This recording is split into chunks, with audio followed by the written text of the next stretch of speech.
Welcome everybody to my channel. My name is Rainer and this is Rainier Books.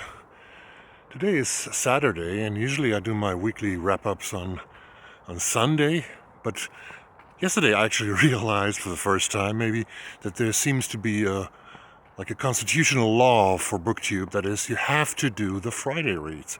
I don't do them on Friday because Friday is still a working day for me, so I do them on weekends.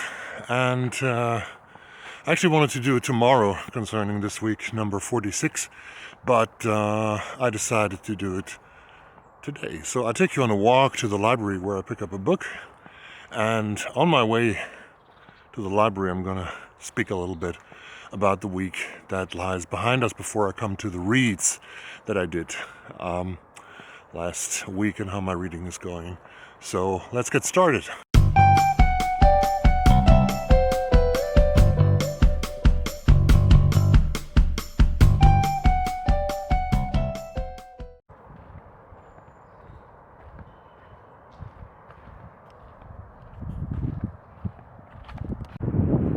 Folks, 1 week ago, on Saturday, November the 7th, several American networks have declared that the election in the United States was decided, that Joe Biden would be the president-elect and that Kamala Harris would be the vice president-elect.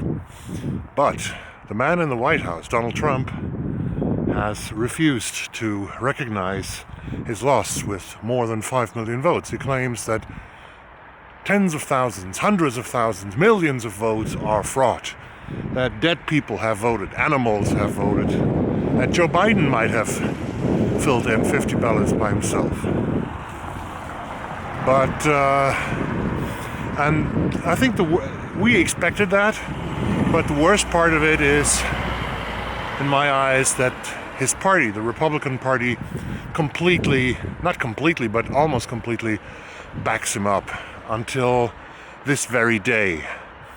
Lindsey Graham said yesterday that the president-elect Joe Biden should get the he didn't call him president-elect, of course, but he said that Joe Biden should get the briefings from the Secret Service, the security briefings, but otherwise, in other words, both Mitch McConnell, the Senate Majority Leader, and Lindsey Graham and other, Marco Rubio, Ted Cruz, prominent Republican politicians have said that the votes have to be counted, and every objection that the president has right now is completely legal, and he has the full right that everything will be investigated.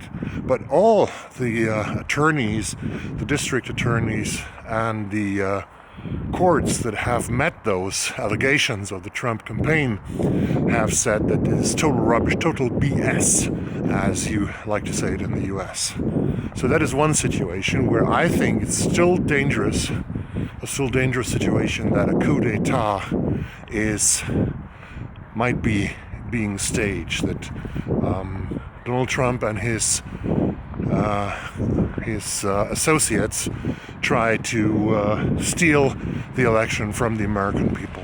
Because the American people have decided very clearly, by more than 5 million votes, and even by that antique and old electorate system, that the next president should be Joe Biden from January 20 in 2021. That's the one thing. I'm still scared what happened today. There's a big demonstration in Washington, D.C. later today, and Trump supporters are going to meet there and are going to demonstrate for the president. I hope this will stay peaceful and not violent. We'll see what happens. Tonight actually, the president has made his first appearance in a week in a press briefing in his favorite place outside the White House, or was it inside the White House? I don't remember. Doesn't matter. The president talked about the vaccine for COVID-19 that is coming, and everybody should be calm now because the vaccine is coming, which is going to save everybody. And then he said something very strange from script, that he would do everything in power, but he doesn't know, he wouldn't know if who would be the next government, who would have the next government. And that was the first time that I hear a little doubt in his voice, that he might understand that he hasn't won, and that he lost. Actually, he lost bigly, to use one of his beautiful adjectives.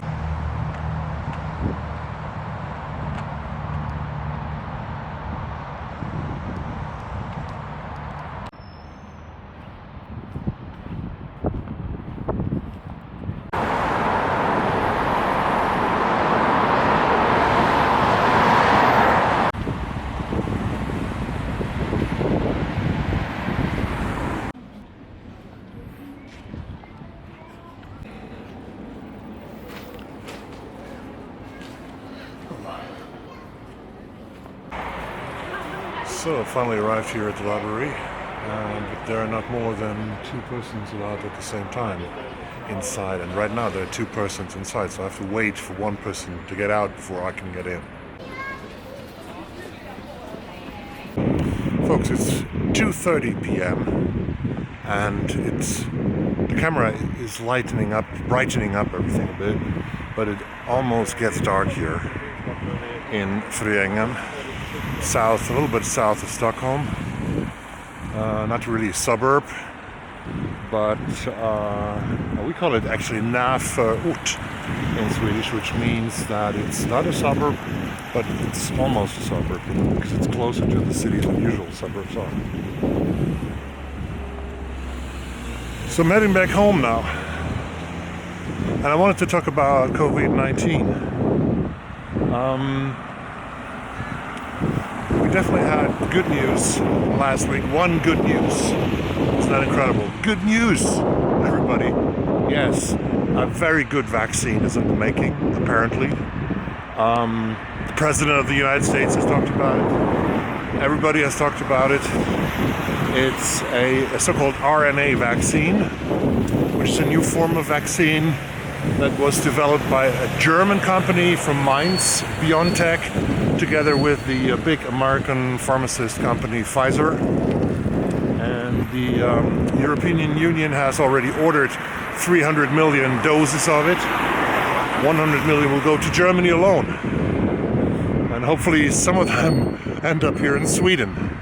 But we don't know yet. We don't know yet if it's really successful. They have said that in their phase that they are testing right now, that 90%, that's 90% of people don't get the virus when they are vaccinated with this new vaccine from BioNTech and Pfizer. But I think the bad news are still overshadowing everything else. Because if you look at the numbers of new infections, it's insane, you know. Germany is quite doing well still, although Germany has about 200 deaths per day now, and they had like 20,000 new infections, which is a new record high, and they hope that the light lockdown that they are doing is helping them to get those numbers down a little bit in the next week, so that December might be a little more peaceful. I don't really believe that, because I think the worst weeks are to come for all of us. Here in Sweden, it's insane because the rules that the government has established are no real rules. They are voluntarily, and it's in Swedish culture that everybody, when the government says something, we recommend you to do that. Well, all people should do that, but they don't do it anymore. They give a shit about it. Sorry to use that bad word. I'm not a bleep booktube channel, so this is really bad, because we have numbers. The hospitals are getting crowded now, on the intensive care units are getting fuller and fuller. We still have capacity, but I think a lot of people will die in the next couple of weeks, because we have a new record of infections, and if you compare the numbers to those of Germany, the current numbers, they're actually higher here in Sweden than in Germany. So we are in a worse situation, because in Stockholm 20% of all the tests that are being made are positive right now. 20%. But let me also talk about the United States. It's really a shame to see that the President of the United States and the Vice President, who's the leader of the task force, that they are literally doing nothing to mitigate the virus and to protect the American people as they should. Because I think they haven't had a briefing about this for a couple of months now. And well, if you look at the numbers in America, yesterday, Thursday actually, there were 182,000 new infections in the United States. 182,000, which, if you look at the percentage of people who die from the infection, in America it's 2.2% right now. So, if you think that somebody who gets infected, usually if he or she dies, that will happen after 3 weeks after the positive test. So that means that in about 3 weeks we could, or we should count with, get numbers of 2,500 to 3,000 Americans dying every day in the beginning of December. That's horrible. So, just want to say that as some kind of diary that I can keep here also for me and for you and for everyone out there. The numbers are rising and it looks bad. And I hope you stay safe. Please wear a mask if you go into a building. I always do that now. I try to avoid contact with people that I haven't met. More or less stuck in my apartment with my daughter. And don't get close to anyone else. Wash your hands, wear a mask, and you'll be safe, or safer than those people outside who refuse to wear masks and who have voted for another world. So let's get home now.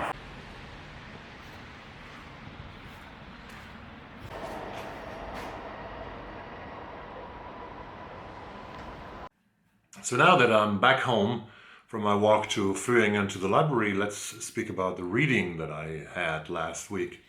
As you have noticed over the recent weeks, and even in September and in October and even big parts of November, I had really some reading issues because what's happening in the world outside with the COVID crisis, with the American elections and its aftermath is so dominating that, and even of course the work that I have to do, this is time consuming and this is so dominating that I haven't got much to reading. In my reading plan that I made a couple of weeks ago, I'm going to link it up there. No, it's probably up there. The reading plan is gone. It was really perfect in the first 2 or 3 weeks. I planned to read 1 book per week until the end of the year, but and that was working fine when I read Hamnet, when I DNF'd Real Life by Brandon Taylor, but then it wouldn't work anymore. So I have to change my reading plans, and I'm going to talk about that, a new TBR for the rest of the year, a little bit later, maybe in this video, or if it gets too long, in another video. But now I try to change the situation and to break the reading slump that I was in.